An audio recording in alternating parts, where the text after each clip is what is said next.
This book is for Hadley and for John Hadley Nicanor. You are all a lost generation. Gertrude Stein in Conversation. One generation passeth away, and another generation cometh, but the earth abideth forever.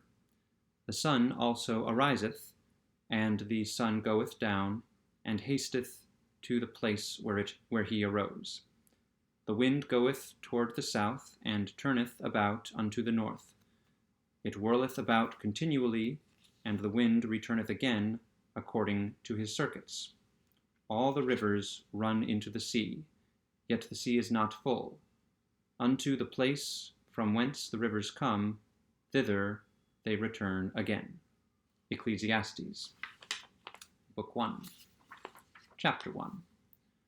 Robert Cohn was once middleweight boxing champion of Princeton.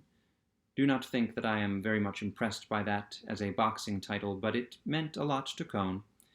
He cared nothing for boxing, in fact he disliked it, but he learned it painfully and thoroughly to counteract the feeling of inferiority and shyness he had felt on being treated as a Jew at Princeton. There was a certain inner comfort in knowing he could knock down anybody who was snooty to him, although, being very shy and a thoroughly nice boy, he never fought except in the gym. He was Spider Kelly's star pupil. Spider Kelly taught all his young gentlemen to box like featherweights, no matter whether they weighed 105 or 205 pounds. But it seemed to fit Cohn. He was really very fast. He was so good that Spider promptly overmatched him and got his nose permanently flattened. This increased Cohn's distaste for boxing, but it gave him a certain satisfaction of some strange sort, and it certainly improved his nose. In his last year at Princeton, he read too much and took to wearing spectacles. I never met anyone of his class who remembered him. They did not even remember that he was middleweight boxing champion. I mistrust all frank and simple people, especially when their stories hold together, and I always had a suspicion that perhaps Robert Cohn had never been middleweight boxing champion, and that perhaps a horse had stepped on his face, or that maybe his mother had been frightened or seen something, or that he had maybe bumped into something as a young child. But I finally had somebody verify the story from Spider Kelly. Spider Kelly not only remembered Cohn, he had often wondered what had become of him. Robert Cohn was a member, through his father, of one of the richest Jewish families in New York, and through his mother of one of the oldest. At the military school where he prepped for Princeton and played a very good end on the football team, no one had made him race-conscious. No one had ever made him feel he was a Jew, and hence any different from anybody else until he went to Princeton. He was a nice boy, a friendly boy, and very shy, and it made him bitter. He took it out in boxing, and he came out of Princeton with painful self-consciousness and the flattened nose, and was married by the first girl who was nice to him. He was married 5 years, had 3 children, lost most of the $50,000 his father had left him, the balance of the estate having gone to his mother, hardened into a rather unattractive mold under domestic unhappiness with a rich wife, and just when he had made up his mind to leave his wife, she left him and went off with a miniature painter. As he had been thinking for months about leaving his wife, and had not done it because it would be too cruel to deprive her of himself, her departure was a very healthful shock. The divorce was arranged, and Robert Cohn went out to the coast. In California, he fell among literary people, and as he still had a little of the 50,000 left, in a short time he was backing a review of the arts. The review commenced publication in Carmel, California, and finished in Provincetown, Massachusetts. By that time, Cohn, who had been regarded purely as an angel, and whose name had appeared on the editorial page merely as a member of the advisory board, had become the sole editor. It was his money, and he discovered he liked the authority of editing. He was sorry when the magazine became too expensive and he had to give it up. By that time, though, he had other things to worry about. He had been taken in hand by a lady who hoped to rise with the magazine. She was very forceful, and Cohn never had a chance of not being taken in hand. Also, he was sure that he loved her. When this lady saw that the magazine was not going to rise, she became a little disgusted with Cohn and decided that she might as well get what there was to get while there was still something available, so she urged that they go to Europe, where Cohn could write.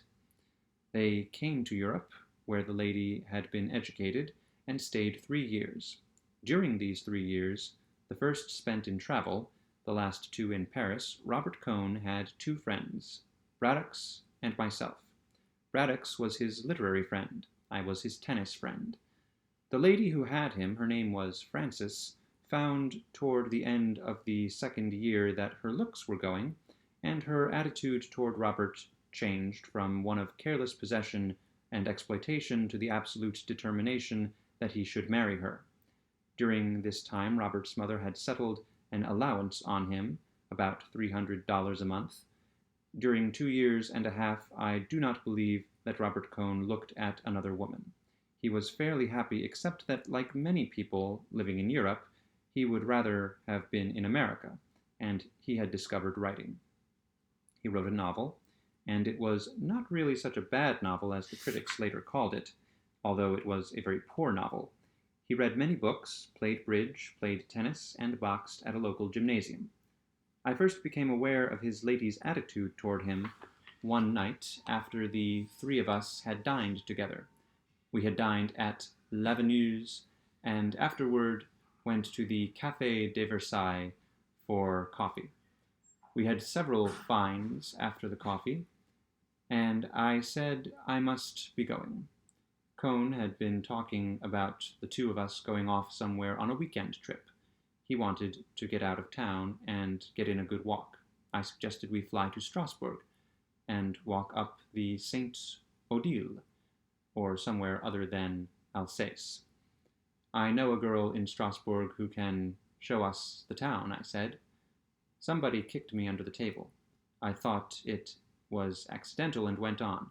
She's been there 2 years and knows everything there is to know about the town. She's a swell girl. I was kicked again under the table, and looking saw Frances, Robert's lady, her chin lifting and her face hardening.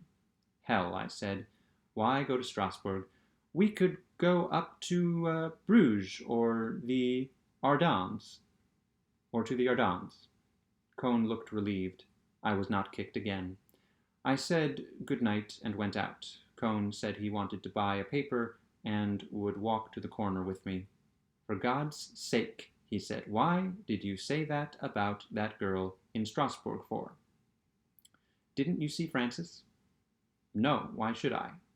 If I know an American girl that lives in Strasbourg, what the hell is it to Frances? It doesn't make any difference. Any girl. I couldn't go. That would be all. Don't be silly. You don't know Frances. Any girl at all. Didn't you see the way she looked? Oh, well, I said. Let's go to Senlis. Don't get sore. I'm not sore.